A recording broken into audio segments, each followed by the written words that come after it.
pang-apat. Ayan, kinumpirma po ni Tropang Barbers na may magsusulong ng pang-apat na impeachment. At sinasabi ko na nga po sa inyo, yan ay ang mayorya. Naiiya pa sila eh. Wag na nga. Kainis eh. Ano ba talaga? Nandiyan ba si Laitera? Laitera, na may visit na ako, magsasalita na ako sa GC natin nila Dan Fernandez ha. May visit na ako. Magsasalita na ako doon. Sa GC natin nila Dan Fernandez. Ang tagal eh. We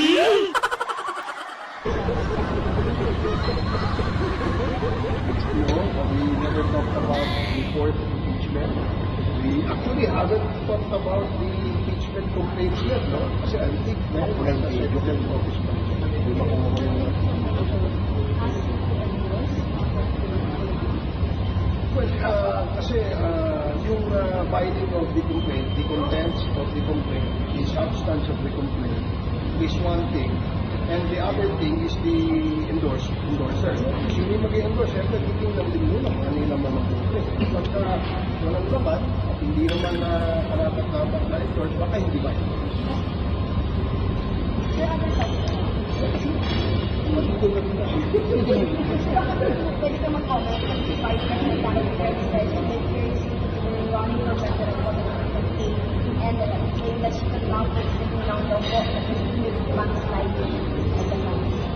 Well, of course, we respect the opinion of the Vice President in her desire to serve the country. Lahat naman po tayo may karapatan na magservisyo, magbigay ng servisyo sa ating bayan.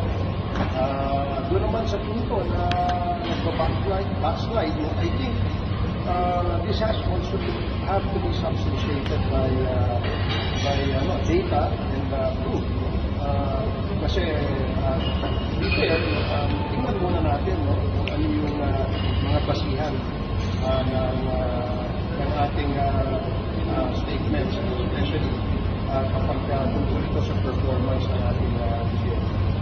Well, sa Quadcom update, ay na pala si Rinaldo, nakatuloy na. Meron ba kayo nilalabas na alam? Meron kay Rinaldo?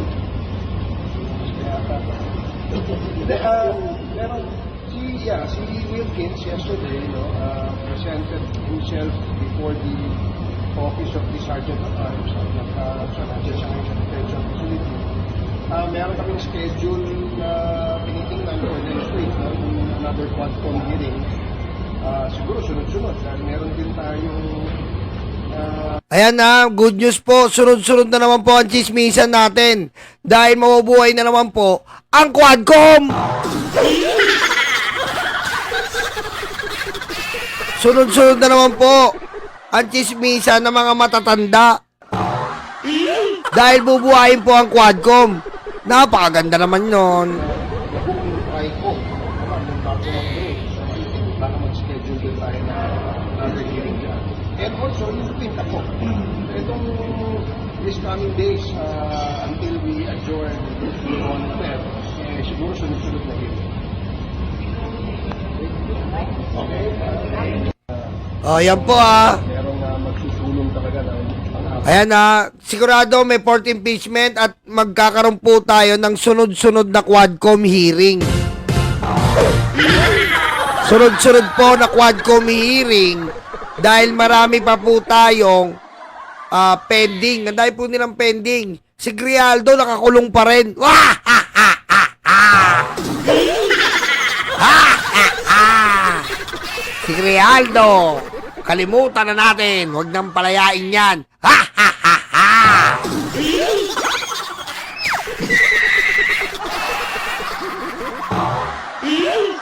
Nabulok na si Grialdo.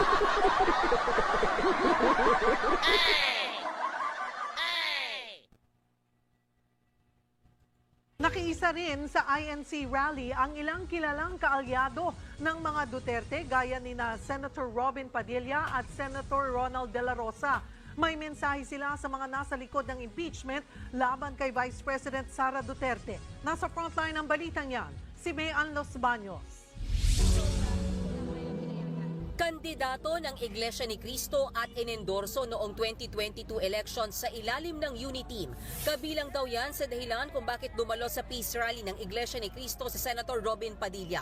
Umaasa rin daw siya na dahil sa panawagang pagkakaisa, mabubuong muli ang Uniteam. Suportado ni Padilla ang panawagan mismo ni Pangulong Bongbong Marcos na hindi ito ang panahon para sa impeachment trial. Nandito po ako bilang isang Muslim. Ako po ay sumusuporta sa hakbangin na ito. Panahon na po para tigilan na po natin ang napakaagang politika. Kaya po 2025 pa lang nagkakaganito na tayo. Tahasan ding sinabi ni Padilla na oras ay akyat sa Senado ang impeachment laban kay VP Sara Duterte. Boboto siya kontra dito. Tamo? Definitely. Opo, siguro naman po, napaka-plastic ko naman kung sasabihin ko. So anong dapat natin gawin? Kapag napunta po ang impeachment sa Senado, mag-i-inhibit ka, Robin.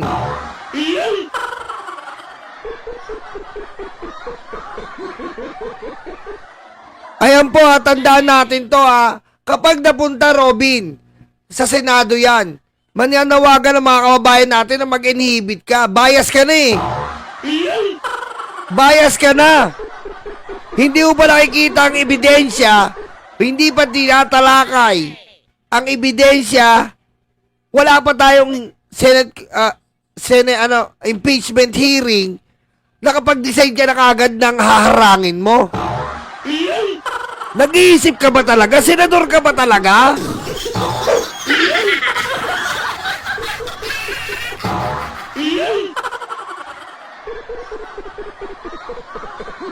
Bakit kailangan mo magkaroon ng senador na ganito? Ano ba to? Pagsubok sa Pilipinas?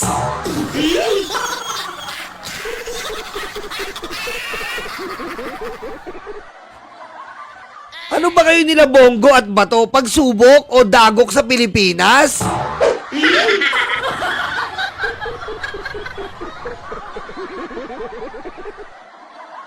Pero mo gagawin nyo?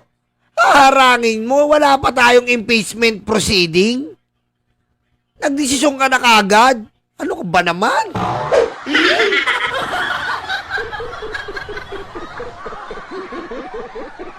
Saan ka ba naglilingkod, Robin? Naglilingkod ka lang para ba sa mga Duterte? Ganun ka kababaw?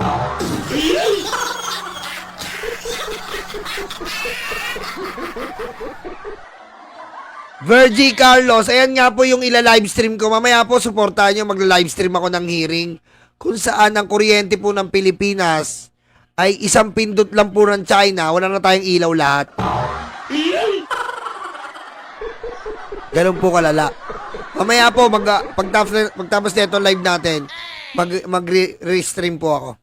Po sa inyo, pag yan ay umakyat sa Senado, mag-iisip pa kayo kung ano iboboto ko. Kita mo? Mag-iisip pa ba kayo kung ano iboboto ko po? Ay, Senator Bato de la Rosa, giit din niya, hindi ito ang tamang panahon para sa anumang impeachment trial. Sino yung mga tao na gusto talaga ma-impeach si Bibi Sara? Sana nakikinig sila sa mensahe na pinaparating nito mga kababayan natin. This mammoth crowd na andito ngayon. mammoth crowd. Itsura mo, mammoth. Ice Age.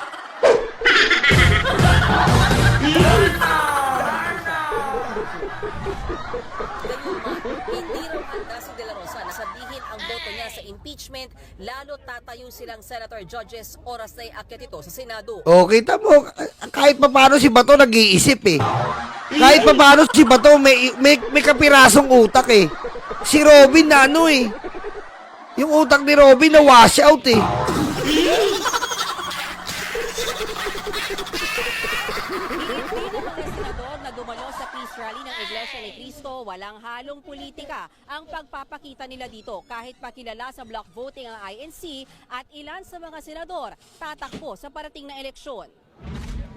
Yan din ang iginiit ni Senator Francis Tolentino sa gitna ng kanyang pagdalo sa National Rally for Peace ng Iglesia ni Cristo. Paliwanag niya, dumalo siya sa event bilang suporta sa panawagan ng kapayapaan at pagkakaisa.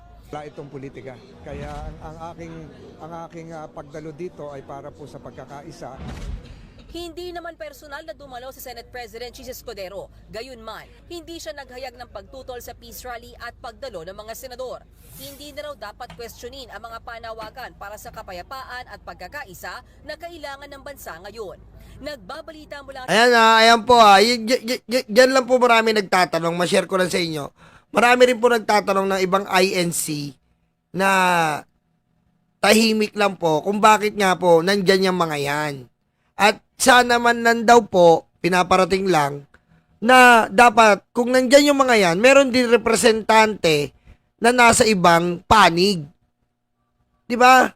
Para malaman talaga na peace.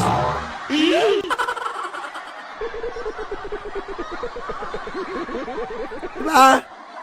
Yun lang naman po ang mga sentimento. At sana, hindi talaga pinagsalita si Marcoleta na walang kakwenta-kwenta ang pinagsasabi. Si Marcoleta talaga sumira eh. Si Marcoleta talaga eh. Itong Marcoleta na to eh.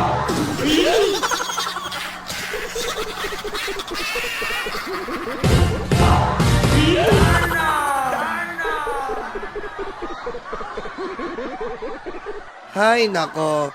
Maraming salamat sa inyo. Magkita-kita tayo mamaya. Magla-live po ako ng hearing tungkol po ito sa National Grid. Maganda po 'yon. Supportahan po natin. Maraming salamat po. Pahinga ko na po yung boses ko at medyo pudpud na.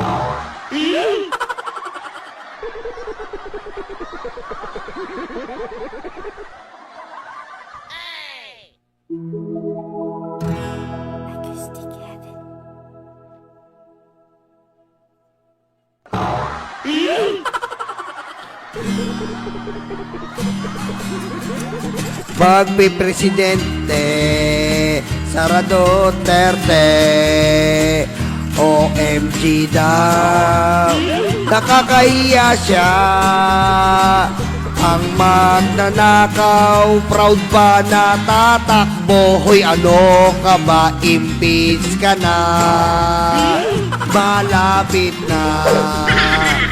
Ang galing ni Robin, very very good siya, wala pang impeachment, may desisyon na siya. Pagsubok talaga at dagok ang dala ng senador na Robin. Wag na po, manalo ito. Ay nako, sana na to. Mga DDS, kamusta po kayo? Yung favorite vlogger na si Dado, makukulong na. Oh my God, Diyos ko, wala na. Hallucination nyo. Hoy!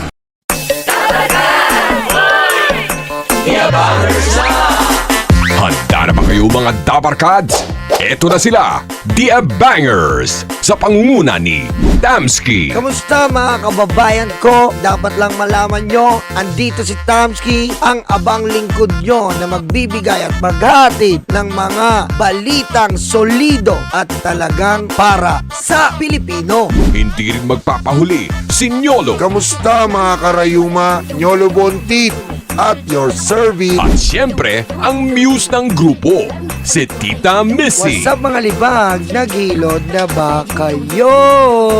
Ako nga pala ang inyong Tita Missy, ang impaktang reyna ng mga libag. Mawawala pa naman sa eksena ang VMB family. Kaya mga kalibag, tutok na. The Bangers.